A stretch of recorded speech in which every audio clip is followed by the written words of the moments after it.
the Yonaguni Monument. In 1987, a dive tour operator named Kihachiro Aratake discovered an enormous underwater formation off the coast of Yonaguni Island, Japan's westernmost territory.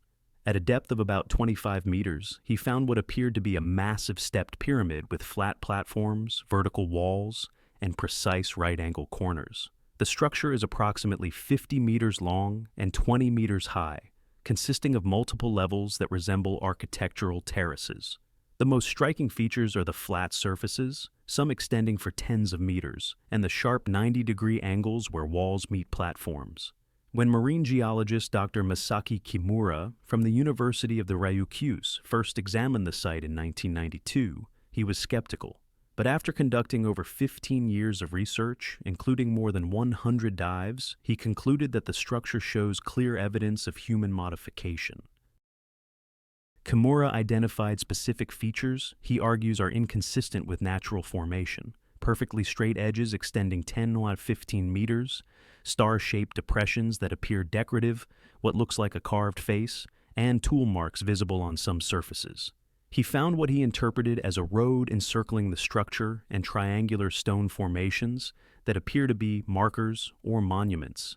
Most controversially, Kimura dated the structure to approximately 8,000, 10,000 years ago, based on stalactites found in underwater caves associated with the formation. If true, this would mean the structure was built before the end of the last ice age, when sea levels were much lower and the area was above water. However, geological skeptics present strong counterarguments. Dr. Robert Schoch, a geologist from Boston University who is actually sympathetic to alternative archaeology theories, examined Yonaguni and concluded it's most likely a natural formation. He noted that the sandstone in the area naturally fractures along straight plains due to its geological structure. Schoch pointed out that similar stepped formations exist elsewhere in Japan, above water, formed entirely through natural weathering along rock-bedding plains and joints. The rock type, fine mudstone and sandstone, tends to break in straight lines and create flat surfaces when layers erode at different rates. Yet, even Schoch acknowledged puzzling aspects. He noted that some features may indicate human involvement, particularly certain markings and the apparent modification of natural features. His conclusion was that Yonaguni is primarily natural but possibly enhanced by human activity. Japanese authorities haven't settled the debate. The structure is popular with divers but isn't officially recognized as an archaeological site. The Agency for Cultural Affairs in Japan has neither confirmed nor denied artificial origin, essentially leaving the question open. What makes Yonaguni particularly intriguing is its scale and organization. If it's entirely natural, it represents an extraordinary example of how geological processes can mimic architectural design. If it's artificial, it would require us to reconsider the technological capabilities of prehistoric populations in the region. The structure remains underwater off Yonaguni, visited by thousands of divers annually, with geologists and archaeologists still debating what exactly they're looking at. The Bimini Road. In September 1968, zoologist and archaeologist Dr. J. Manson Valentine was diving off North Bimini Island in the Bahamas when he discovered an underwater formation that appeared to be a constructed pathway.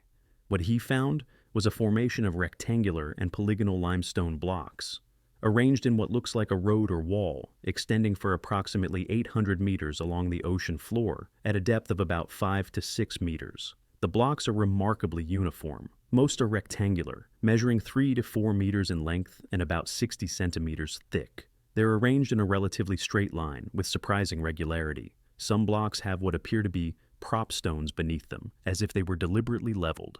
Valentine believed he'd discovered evidence of the lost civilization of Atlantis, a claim that immediately attracted both attention and skepticism. The formation became known as the Bimini Road, though some call it the Bimini Wall, depending on interpretations of its structure. In the 1970s and 1980s, several studies investigated the formation. Archaeologist William Donato conducted extensive documentation, noting features he considered artificial. The blocks appeared to be arranged in multiple parallel rows. Some blocks showed evidence of being shaped or trimmed, and the overall pattern extended too far to be coincidental. Donato found what he interpreted as a second and third tier of blocks beneath the visible surface layer, suggesting a constructed platform rather than a single layer of stone. He also documented anchor stones, smaller rocks apparently placed to support the larger blocks. However, geologists examining the site offered a different explanation. In 1978, Dr. Eugene Shin and others from the University of Miami conducted detailed analysis, including radiocarbon dating of the rock. Their findings suggested the blocks were beach rock, a type of limestone that forms in coastal areas when carbonate precipitates binds sand grains together. Shin's team found that the apparent joints between blocks were actually natural fracture lines that formed as the beach rock dried and cracked. They argued the regular rectangular shapes resulted from the rock breaking along these natural stress lines, creating block-like appearance coincidentally. Their radiocarbon dating showed the beach rock formed between 2,000 and 4,000 years ago, which would be inconsistent with some of the more extreme ancient civilization theories. But questions remained. Why do the blocks appear more regular than beach rock formations found elsewhere? Why does the formation extend in such a straight line? And how do we explain the apparent prop stones beneath some blocks? In 2005, a research team including archaeologist Greg Little conducted new surveys using side-scan sonar. They reported finding additional structures beneath sand near the visible road, including what appeared to be a harbor area with organized stone arrangements. Most mainstream geologists maintain that Bimini Road is natural beach rock, but some researchers argue that even if the material itself is natural beach rock, it may have been shaped, arranged, or utilized by humans. In other words, the debate might not be artificial versus natural, but rather natural material organized by humans as natural material that looks organized. The formation remains accessible to divers and continues to be studied. Whether it's evidence of ancient construction or, and remarkably regular natural formation, Bimini Road represents one of the clearest examples of an underwater feature that genuinely looks artificial. The Baltic Sea Anomaly. In June 2011, the Swedish Ocean X diving team, led by Peter Lindberg and Dennis Osberg, was searching for shipwrecks in the Baltic Sea using side-scan sonar.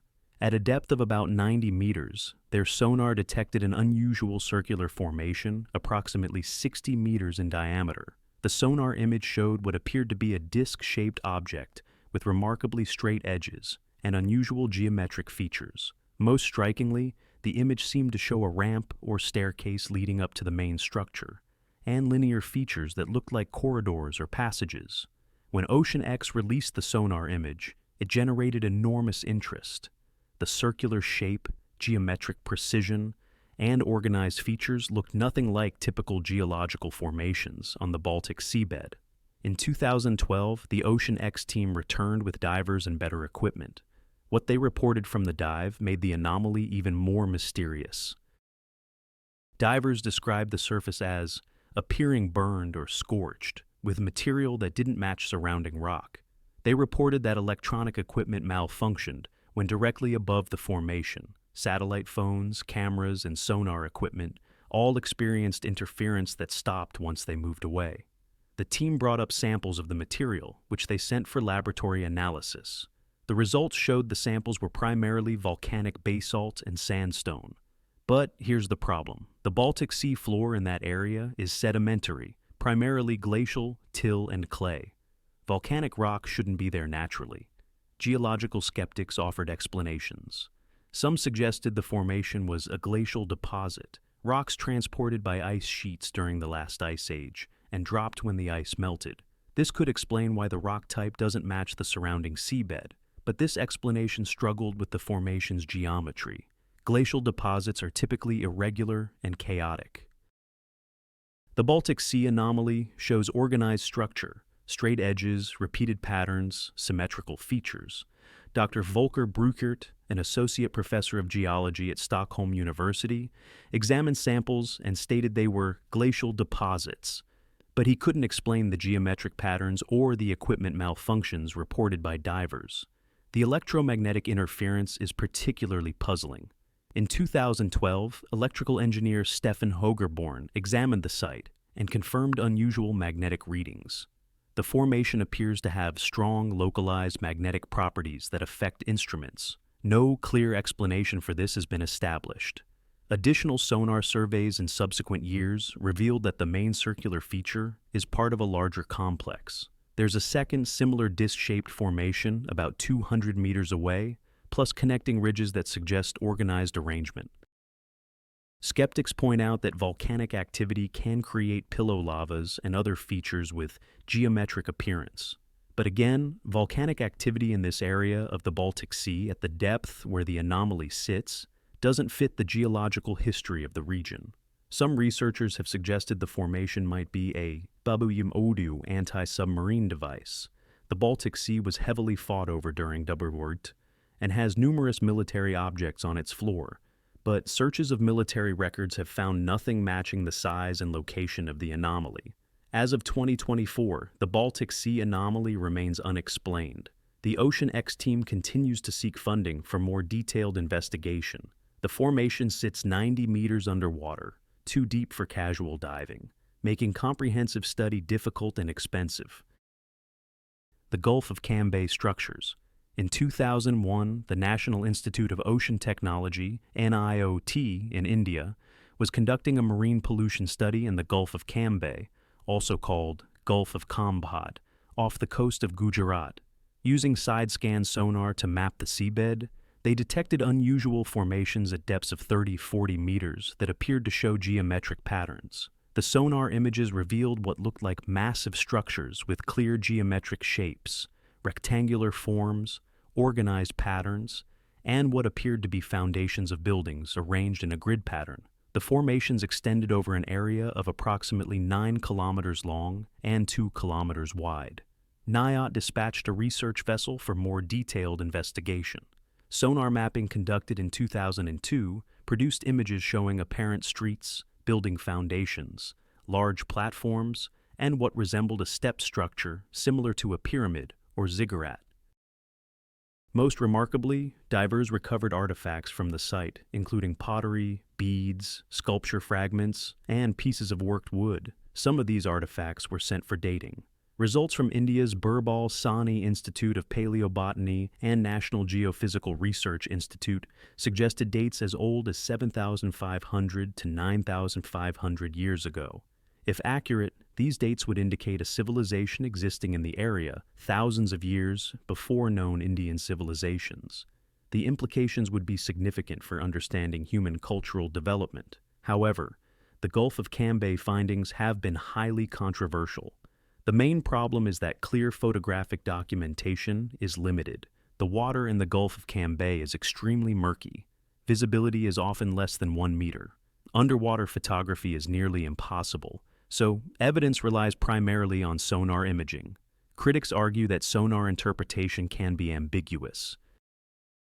What appears geometric in sonar images might be natural rock formations viewed from a particular angle. Without clear photographic evidence, definitive conclusions are impossible. Additionally, some experts question the dating methodology. The artifacts that were dated came from core samples drilled into the seabed. Critics suggested these artifacts could have been washed into the area from elsewhere by river currents, since the Gulf of Cambay is where several major rivers meet the sea.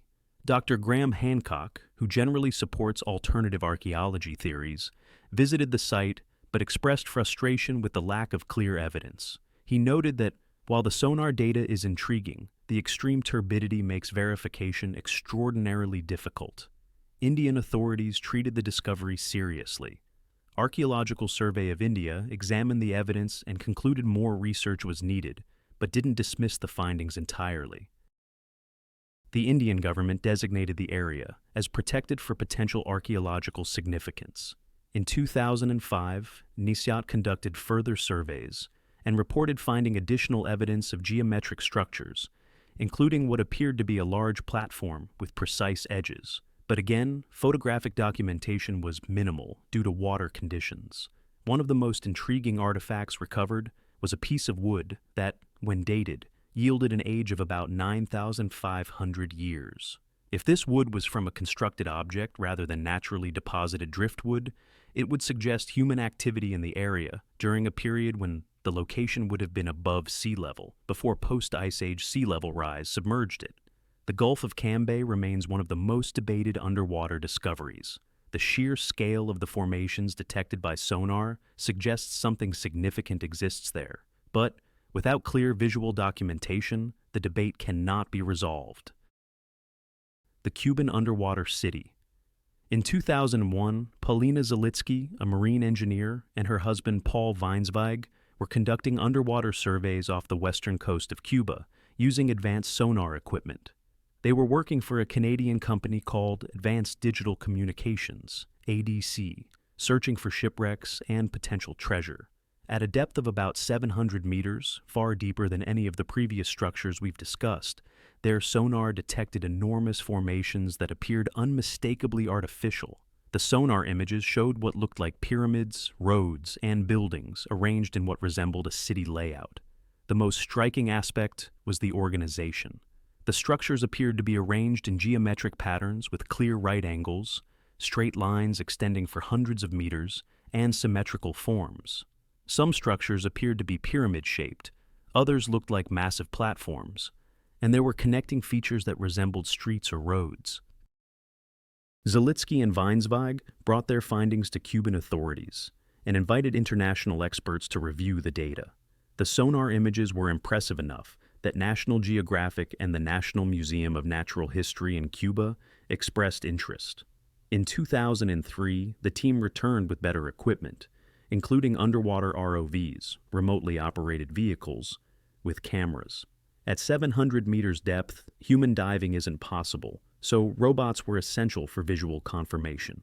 The ROV footage was less clear than hoped. At that depth, even with powerful lights, visibility is limited. But the video appeared to show large stone blocks, some with smooth surfaces, arranged in organized patterns. The team claimed they could see evidence of inscriptions or symbols on some blocks. However, this is where the Cuban discovery becomes extremely controversial. The depth is the critical problem. At 700 meters underwater, the structures would have been submerged for an extraordinarily long time. Sea level during the last ice age was about 120 meters lower than today, not enough to expose areas now at 700 meters depth. For structures at 700 meters to have been built on dry land, they would need to be millions of years old, predating human civilization entirely. Or the geology of the Caribbean would need to have changed dramatically through tectonic activity. Geologists pointed out that the Caribbean is tectonically active, and major submarine landslides have occurred. Could the structures have been built at shallower depth, or even on land, then sunk through catastrophic geological events? Dr. Manuel Iturralde, a Cuban geologist and senior researcher, examined the evidence and concluded that if the structures are artificial, they must be extremely old, possibly predating known human civilization. But he also suggested the features might be natural fractures in volcanic rock created by geological processes. The main problem with investigating further is practical access. After initial interest, funding for more detailed investigation dried up. The Cuban site requires expensive deep-sea exploration equipment, and the political situation with Cuba has complicated international research efforts.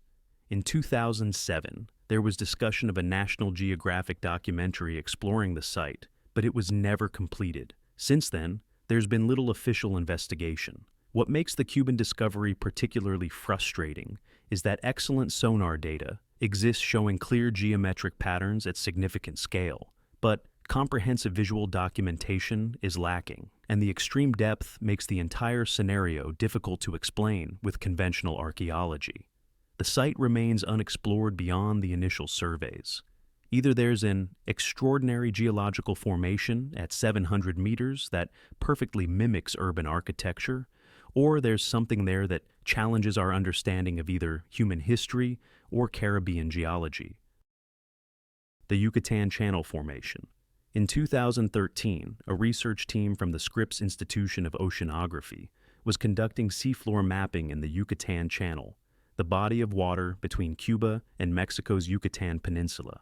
Using multi-beam sonar for geological surveys, they detected unusual formations at a depth of approximately 400 meters. The sonar images showed large rectangular structures arranged in patterns that appeared distinctly non-random. The formations consisted of what looked like massive stone blocks, some measuring up to 15 meters in length, arranged in rows and patterns that suggested organized placement. What made these formations particularly intriguing was their location. The Yucatan Channel is far from known ancient civilization centers, and no culture in the Americas was known to have had the technology to work at such depths. Dr. Catherine Meyer, who led the Scripps expedition, initially assumed the formations were natural basalt columns, a type of volcanic rock that can form in hexagonal patterns that sometimes look geometric. Basalt columns are found in many locations worldwide, such as the Giant's Causeway in Ireland. However, detailed sonar imaging revealed features inconsistent with basalt columns. The formations showed clear right angles, not the typical hexagonal shapes of columnar basalt. Some structures appeared to have flat tops and vertical walls, resembling platforms or foundations.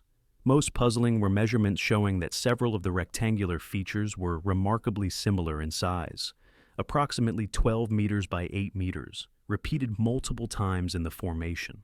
Natural basalt columns vary in size, but these structures showed consistent dimensions. The research team brought up sediment samples from the area for dating and analysis. The results showed the rock was indeed volcanic in origin, consistent with the geological history of the region. However, this didn't explain the organized patterns. One hypothesis was that the formations were created by ancient lava flows that cooled in a structured environment, perhaps flowing through or around pre-existing structures that shaped how the lava cooled. But this would require unknown geological conditions in the area. Another possibility discussed was that natural rock formations had been modified or utilized by ancient peoples when sea levels were lower. During the Ice Age, the area would still have been underwater, but at shallower depths where ancient mariners might have been able to work. However, no known pre-Columbian culture in the Americas is believed to have had the diving or construction technology to work at the depths where the formations now sit. The research was complicated by the fact that the Scripps expedition wasn't specifically searching for archaeological sites. They were doing geological mapping. When the unusual formations appeared in the data, there wasn't funding or time allocated for detailed investigation. In 2015, there was discussion of a follow-up expedition with underwater ROVs to capture detailed video and photographs of the structures. But budget constraints and shifting research priorities meant it never happened. The Yucatan Channel formations remain documented in the Scripps sonar data, but largely unstudied beyond the initial discovery. The images show clear geometric organization, but without detailed investigation, determining whether they're natural, modified natural formations, or somehow artificial remains impossible. The Mediterranean Megaliths.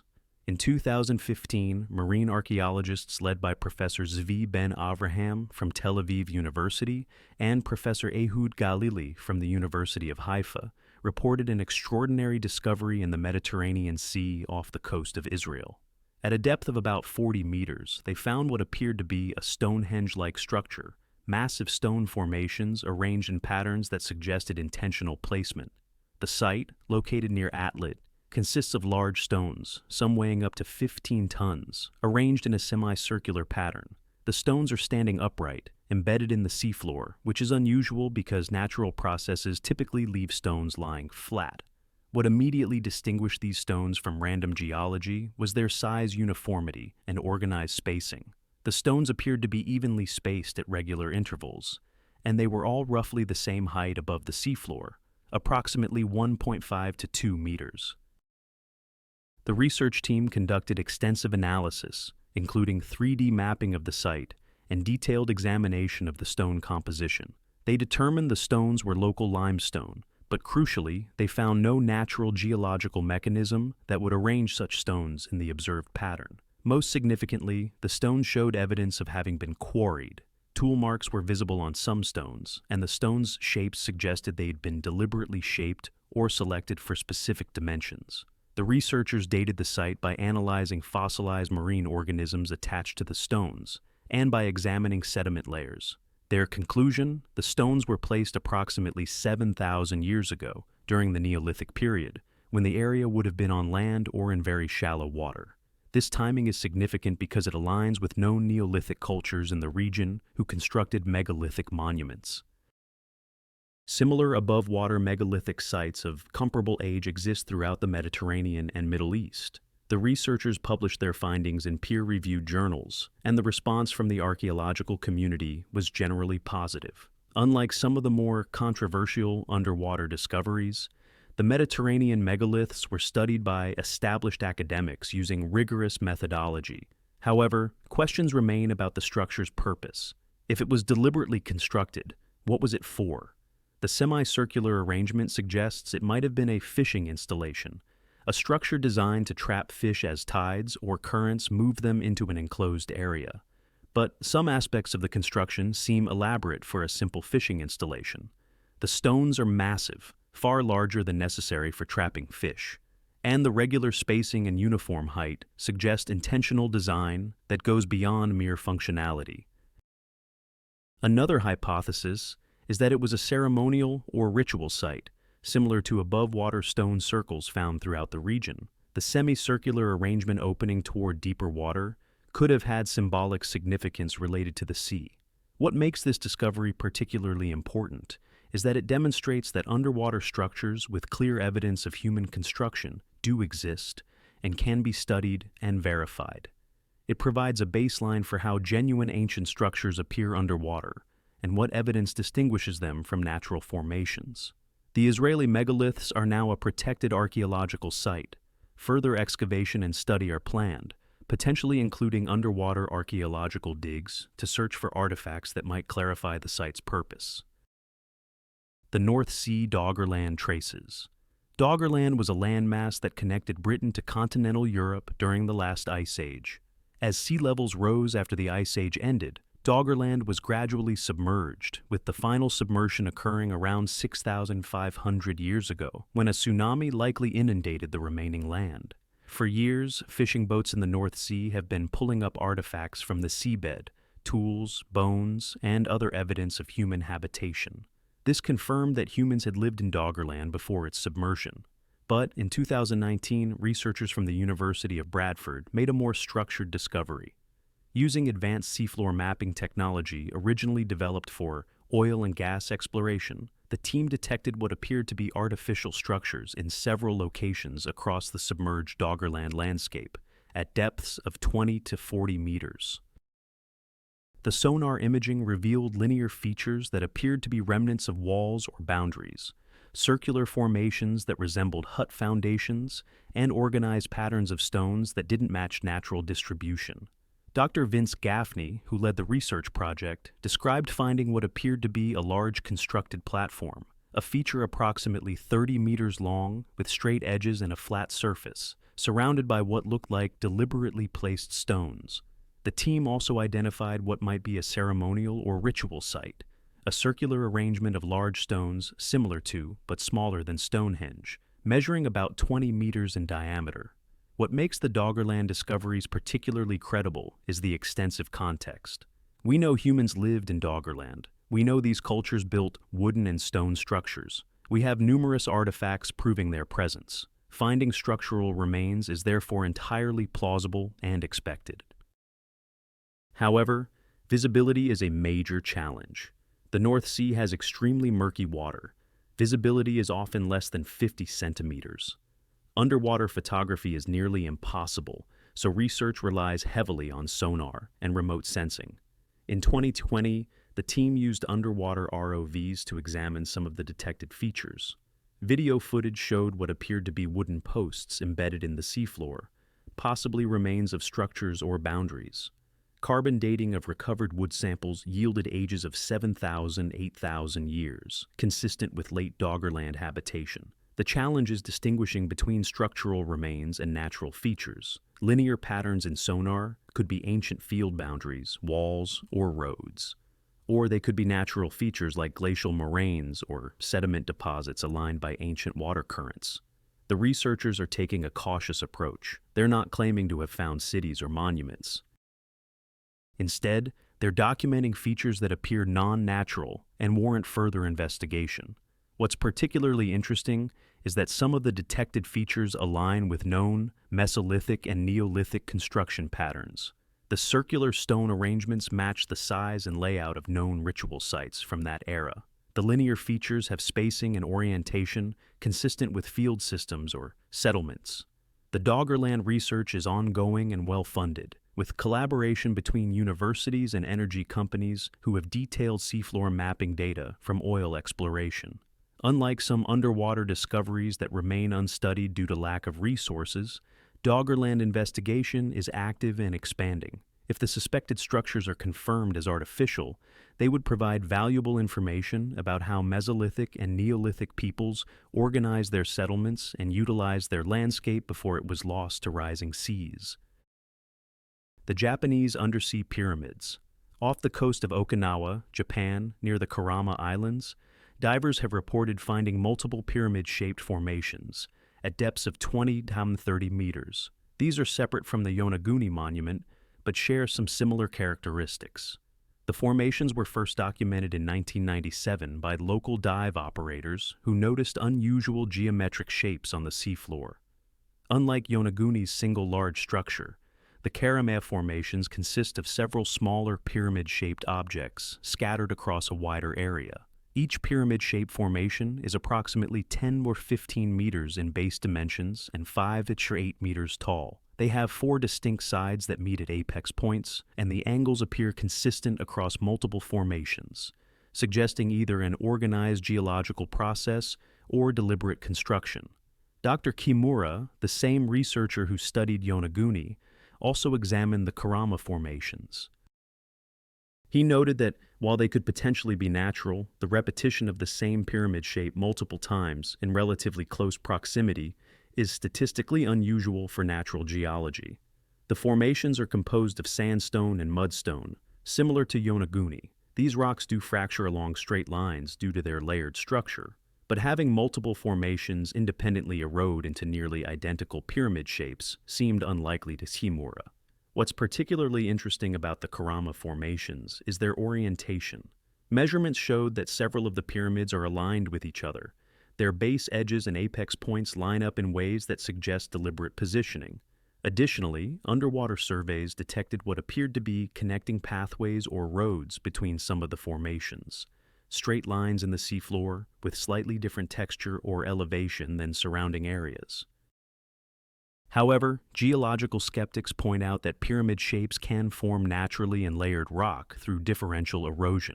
If harder rock layers protect softer layers beneath, pyramid-like forms can result as the softer material erodes from the sides. The underwater currents in the area might also contribute to uniform erosion patterns. If currents flow consistently from the same direction, they could shape multiple rock outcroppings in similar ways. In 2003, a joint Japanese-American research team conducted detailed mapping of the formations using sonar and underwater photography. Their report concluded the formations were likely natural with possible human modification. This hedged conclusion reflected the genuine uncertainty. Some features appeared clearly natural, rock fractures following geological bedding planes. Other features appeared suspiciously organized. The alignment of formations, the connecting paths, certain surface textures that might indicate tooling.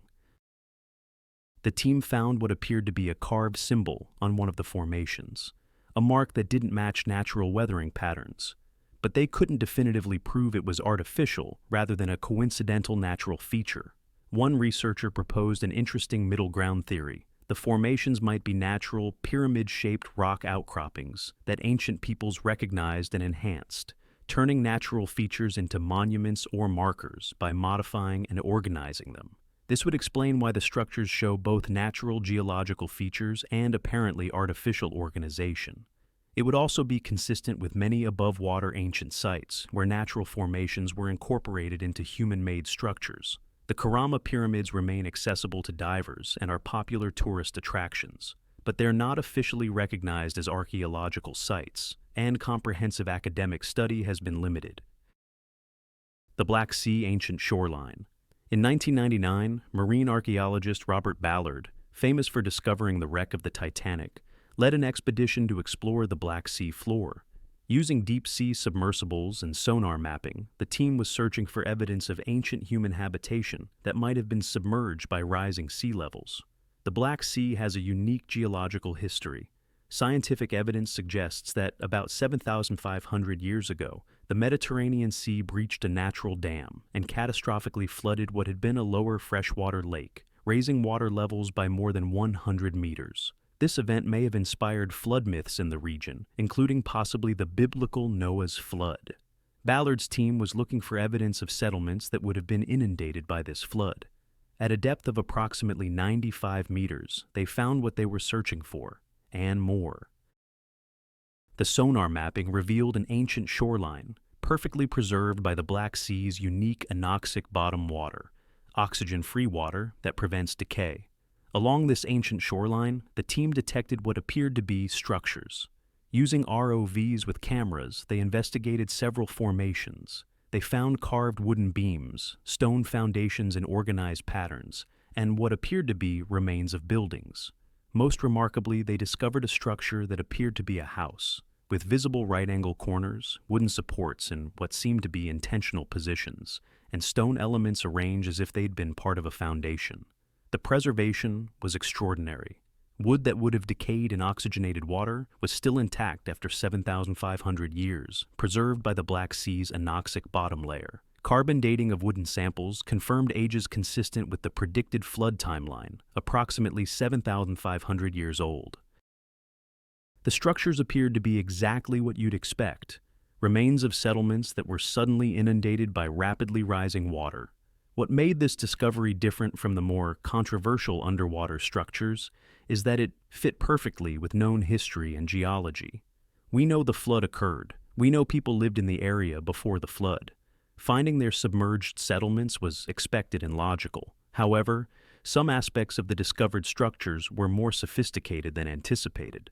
The construction techniques, mortise and tenon joints in wooden elements, organized stone foundations, suggested a level of architectural knowledge that pushed back the timeline for such capabilities in the region. Additionally, the settlement's location and layout suggested organized urban planning. Buildings appeared to be arranged along what might have been streets or pathways, with evidence of different structure types, possibly residential buildings, storage buildings, and communal structures. Further expeditions in the early 2000s found more structures along the ancient shoreline. One discovery appeared to be a large rectangular building, approximately 12 meters long, possibly a communal structure or a warehouse. The Black Sea discoveries are now well accepted in the archaeological community. They don't challenge human history, they confirm it and fill in details. But they demonstrate that sophisticated structures can survive underwater preservation for millennia, providing a baseline for evaluating other underwater discoveries. What makes the Black Sea finds particularly valuable is that they show what genuine ancient human structures look like after thousands of years underwater. They provide comparison points for more controversial discoveries, helping researchers distinguish between natural formations and actual construction. The Black Sea research continues, with new technologies revealing more details about the submerged landscape and its ancient inhabitants. It stands as one of the most successful and scientifically rigorous underwater archaeology projects ever conducted. These 10 discoveries reveal that underwater structures genuinely challenging our understanding of natural formation processes exist and continue to be found. From Yonaguni's massive step terraces to the Baltic Sea's geometric anomaly to the Mediterranean's confirmed megalithic construction, the ocean floor holds formations that resist simple explanation. Some cases, like the Israeli megaliths and Black Sea settlements, are now accepted as genuine ancient human construction, proving that sophisticated structures can survive underwater for thousands of years. These provide baselines for evaluating more controversial discoveries.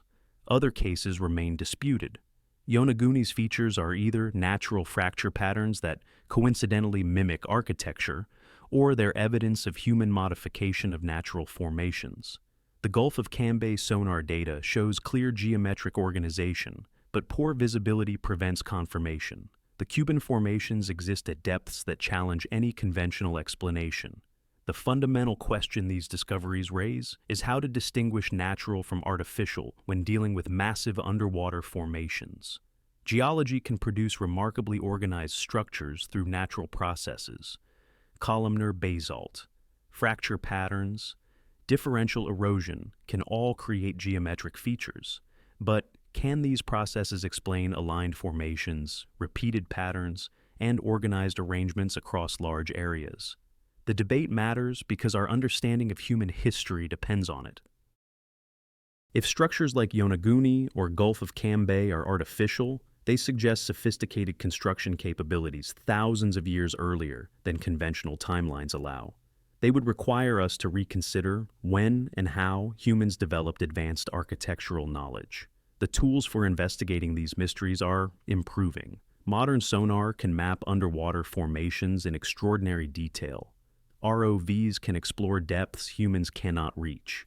New dating techniques can better determine when structures were built or when they were submerged. But challenges remain. Many formations are in locations with terrible visibility, preventing photographic documentation.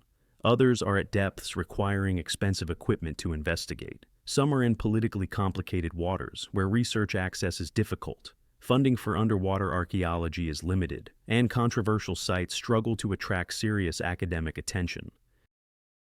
What's certain is that geometric formations exist underwater that continue to puzzle marine geologists and archaeologists. Whether they're natural, artificial, or something in between, natural formations enhanced or utilized by humans remains one of the ocean's enduring mysteries.